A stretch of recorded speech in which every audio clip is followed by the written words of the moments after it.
जय श्री कृष्ण। राधे राधे। शास्त्रों में एकादशी का व्रत सभी व्रतों में श्रेष्ठ और उत्तम फल प्रदान करने वाला बताया गया है। एकादशी व्रत का वर्णन महाभारत की कथा में मिलता है। भगवान श्री कृष्ण ने स्वयं धर्मराज युधिष्ठिर को एकादशी व्रत के बारे में बताया था। इन्हीं एकादशी व्रतों में से एक निर्जला एकादशी भी है। इस एकादशी का व्रत बिना पानी पिए रखा जाता है, इसलिए इसे निर्जला एकादशी कहते हैं। हमारे हिंदू धर्म में माना जाता है कि निर्जला एकादशी के दिन बिना जल के उपवास रखने से मनवांछित फल की प्राप्ति होती है। व्यास जी निर्जला एकादशी के बारे में भीमसेन को बताते हुए कहते हैं कि यदि तुमसे वर्ष भर की सभी एकादशी नहीं हो सकती तो तुम केवल एक निर्जला एकादशी व्रत कर लो। इसी से साल भर के सभी एकादशी व्रत करने के समान फल प्राप्त हो जाएगा। जब भीम ने वैसा ही किया तो स्वर्ग की प्राप्ति हुई, इसीलिए इसे भीमसेनी एकादशी भी कहते हैं।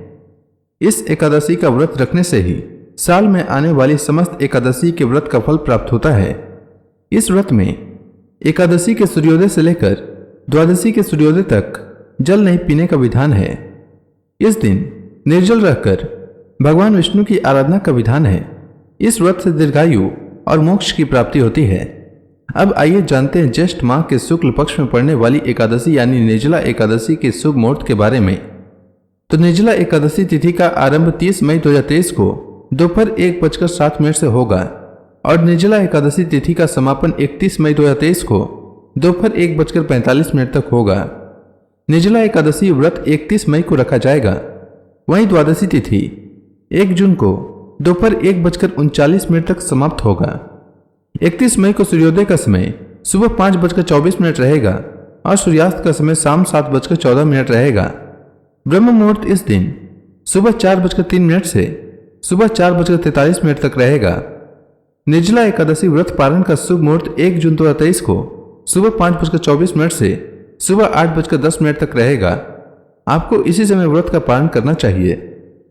जो श्रद्धालु वर्ष भर की समस्त एकादशियों का व्रत नहीं रख पाते हैं उन्हें निर्जला एकादशी का उपवास अवश्य करना चाहिए, क्योंकि इस व्रत को रखने से अन्य सभी एकादशियों के बराबर पुण्य प्राप्त होता है।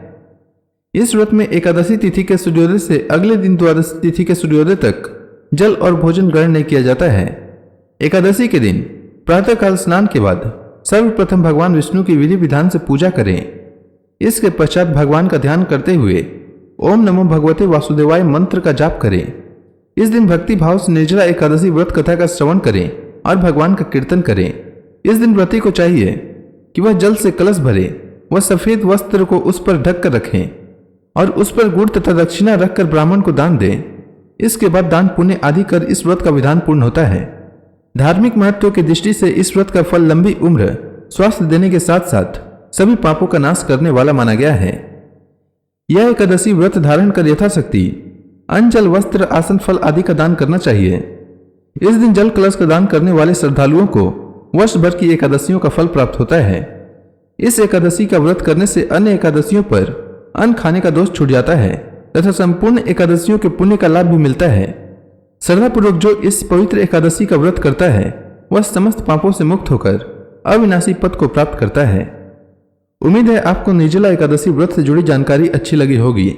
अगर आपको यह वीडियो अच्छी लगी हो तो कमेंट सेक्शन में ओम नमो भगवते वासुदेवाय लिखना ना भूलें। धन्यवाद।